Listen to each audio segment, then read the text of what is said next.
Alors maintenant que vous maîtrisez bien Matplotlib, l'idée ça va être ici de découvrir Seaborn qui est une autre librairie de data visualisation. Alors avant de commencer tout de suite dans le code, je voulais vous montrer un petit peu ce que ça peut donner. Donc le lien est dans le notebook et vous voyez que, eh bien, moi je trouve ça beaucoup plus visuel, en tout cas plus joli, et on peut faire voilà plein de choses différentes, des matrices colorimétriques, des choses avec voilà par exemple ça c'est ce qu'on va faire avec des alvéoles pour indiquer des nuages de points ou des densités. Voilà, des choses qui font un peu penser à des cartes d'altitude, etc., etc. Enfin voilà, plein de choses. Là, c'est juste un échantillon de ce qui est possible de faire, mais n'hésitez pas à faire un tour sur ce type de page-là pour être inspiré. Et comme vous voyez, à chaque fois, on vous donne un code d'exemple, donc ça peut être intéressant de voir comment chacun réalise ça. Donc vous voyez ici, je trouve ça moi plutôt joli, plutôt agréable à regarder, même si la beauté ne fait pas tout, en tout cas ça aide à avoir envie de lire un graphique. Alors on va attaquer ça. Première chose à avoir en tête, c'est que Seaborn, c'est une librairie de visualisation, mais elle est dépendante de Matplotlib. Ce qui fait que dans la plupart des cas, en tout cas à ma connaissance, moi c'est systématique, vous allez devoir avoir déjà dans votre notebook Matplotlib qui est appelé, sinon il vous manquera des fonctionnalités. Donc les deux sont dépendants, pardon, et il faudra bien que Matplotlib soit présent avant de se lancer. Donc premier élément qu'on va faire, c'est afficher une répartition. Donc on a déjà fait avec l'âge, sauf que là je voulais juste vous montrer la différence entre les deux. Donc je vais imprimer ça et après on va y revenir. Donc là, ce que j'ai fait, c'est tout simplement donc importer ma librairie SNS. Comme d'habitude, c'est du archi classique, tout le monde l'appelle comme ça. Je réappelle SNS, je vais indiquer du coup ce qui correspond chez eux à un histogramme, donc le distplot, et donc la distribution. Et je vais également du coup lui pousser l'âge en enlevant euh, les, euh, les valeurs vides. Je vais le CT. Donc ça c'est à chaque fois vous devrez le faire. Et finalement utiliser le PLT, donc le truc de Matplotlib, pour finalement aller afficher le graphique. Donc on voit que là, vous voyez, c'est quand même plus visuel. C'est la même répartition que tout à l'heure, sauf que là, effectivement, il m'a mis un quadrillage gris derrière. Il y a un petit transparent sur les barres.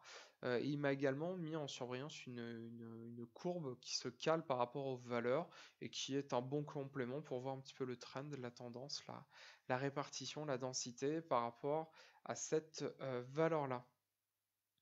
Ce que je peux également faire, c'est, là si je vous l'imprime à nouveau, c'est de dire, eh bien en fait je ne veux pas les barres qui sont derrière, je veux simplement la courbe, parce qu'encore une fois, moi je ne veux que la tendance, je ne veux que avoir une idée de ce qui se passe, et auquel cas, eh bien ici, vu que j'ai mis shade égale true, eh bien il ne va pas m'afficher l'histogramme derrière. On va ensuite avoir ici, hop, un nuage de points. Un nuage de points un petit peu différent de tout à l'heure, un petit peu plus poussé, parce que ici, j'ai non seulement mis l'âge par rapport au prix du billet, mais j'ai ajouté une troisième information, en fait, qui ne serait pas, enfin, là, qui ne nécessite pas de faire quelque chose en 3D, mais simplement avec un code couleur, d'indiquer si le voyageur était en première classe, en deuxième classe, ou en troisième classe. Et pour faire ça, tout simplement, en fait, je lui ai indiqué, eh bien, sur l'axe des X, pardon, eh bien, je veux l'âge. Sur l'axe des Y, je veux le prix du billet. Et sur la couleur, eh bien, je veux la classe, ici. Après, vous voyez que je ne cite que des strings, donc je dois lui indiquer à partir de quel tableau de données je me base. Et bien là, pour le coup, alors, je mets data égale data, et je n'ai plus qu'à du coup afficher mon tableau avec la légende qui s'affichait tout seul. Donc vous voyez qu'il y a beaucoup de choses aussi qui se font naturellement parce que voilà, jugé comme nécessaire. J'ai pas eu forcément non plus à pousser le nom de l'axe des X et de l'axe des Y. Donc voilà, tout ça c'est fait de manière automatisée. Je vais également avoir cet élément-là, ici, qui est encore une fois un nuage de points. Donc rien de nouveau par rapport à ça. Donc ça c'est toujours entre l'âge et le prix du billet. Sauf que là je vais avoir en fait un tout en un dans cette visualisation là. C'est-à-dire que je vais avoir un nuage de points. Pour chacune des variables qui sont utilisées, je vais avoir également leur répartition, leur distribution, qui vont s'afficher ici. Donc là, c'est ma distribution pour les âges, et j'ai la distribution ici pour le prix du billet, donc qui est quand même plutôt intéressant. Et ici, je vais avoir une régression qui va m'indiquer, voilà, alors je reviendrai sur ce terme là que je viens de dire, de régression. Également, je reviendrai sur à quoi correspond le, le- l'élément en grisé ici, en grisé bleu, qui entoure la courbe. Mais en tout cas, voilà, j'ai plein d'informations supplémentaires et au lieu d'avoir affiché deux répartitions et un nuage de points, bah, j'affiche tout ici en une seule fois, ce qui me permet d'avoir une vue intéressante. J'ai aussi la possibilité, hop là, d'afficher ça d'une manière un peu plus graphique. Alors ça, bon, c'est un petit peu plus gadget, je vous le montre parce que voilà, c'est une des fonctionnalités de Seaborn, mais je peux, plutôt que d'afficher des points, afficher des alvéoles avec une certaine idée des densités au final. Parce que là, je vais plus avoir un amas de points, je vais plutôt avoir une couleur qui est plus ou moins foncée en fonction du volume de points qui était initialement présent sur cette zone-là. Donc ça peut rester sympa à utiliser. Et je vais ensuite avoir ce qu'on appelle les box plots ici. Est-ce que je vous ai tout dit? Oui, tout à fait. Oui, je vous l'ai pas dit, mais kind, ex, c'est hexa, donc en gros 6 côtés pour mes valeurs ici, donc des alvéoles. Et ici, j'ai un box plot, donc qu'on appelle aussi en français boîte à moustache, et qui m'indique ma répartition de l'âge.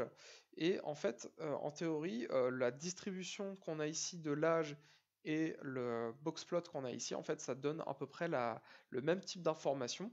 Alors, comment lire cet élément? On y reviendra encore plus en détail au moment du cours sur la statistique descriptive. Mais en gros, cette ligne-là correspond à la médiane, c'est-à-dire que à gauche de cette ligne, j'ai autant d'utilisateurs, autant de voyageurs que sur la droite. Donc ça, en gros, ça coupe ma population en deux. Sur cette partie de gauche, si je devais encore couper ma population en deux, eh bien ma limite, ma frontière entre les deux serait là.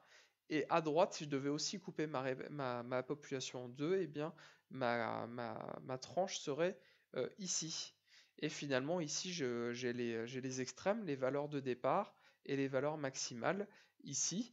Et finalement, les pointillés ici, ce sont les valeurs qu'on va juger aberrantes, en tout cas qui ne seront pas comptabilisées dans cette vue-là. Donc en gros, ici, ce que ça veut dire, c'est que j'ai un quart de mes voyageurs. Entre ici et ici, j'en ai encore un quart. Entre ici et ici, j'en ai encore un quart. Et entre ici et ici, j'en ai encore un quart, ce qui me fait bien. En fait, total 4 quarts, donc toute ma population. Et ce qui permet de voir en fait qu'au final, eh bien, ici j'ai un quart de ma population, mais vous avez vu sur l'amplitude d'âge, c'est-à-dire que là j'ai plus de. Je dois avoir 25 ans, même peut-être 30 ici, alors que, donc qui représente un quart de la population, alors que ici, sur moins de 10 ans, eh bien j'en ai autant. Donc, ce qui permet d'indiquer des flux enfin, comment dire, des vues de densité. Donc, ce qui peut être vraiment intéressant. Tout ce que je vous ai dit, vous le retrouvez là sur un petit graphique. Et effectivement, ce dont je vous parlais ici, donc la médiane, ça, on en a parlé. Et ces niveaux intermédiaires, on appelle ça des quartiles. Donc ici, le premier quartile, on a le minimum, la médiane, le troisième quartile et le maximum, parce qu'en soi, la médiane est le deuxième quartile. Voilà, c'est une manière d'afficher une distribution de données, mais c'est bien que vous sachiez la lire et que vous sachiez décrire ce qui est représenté ici à chaque étape. On peut aussi afficher plusieurs boxplots d'affilée, c'est-à-dire que là, j'ai une répartition par âge en fonction de la classe, et on voit que effectivement sur la première classe, on a un peu plus de personnes, on va dire, âgées, mais en tout cas, la répartition est un peu plus disparate. Sur la deuxième classe, c'est très concentré, sur une moyenne d'âge voilà, qui va tourner entre, tac, tac, tac, entre 20 et moins de, voilà, on va dire 35 ans. Et là, pour le coup, j'ai une population qui est plus jeune sur la troisième classe, avec voilà, une certaine concentration aussi au niveau du centre. Donc voilà, ça peut être intéressant aussi ici d'aller les afficher les uns à côté des autres.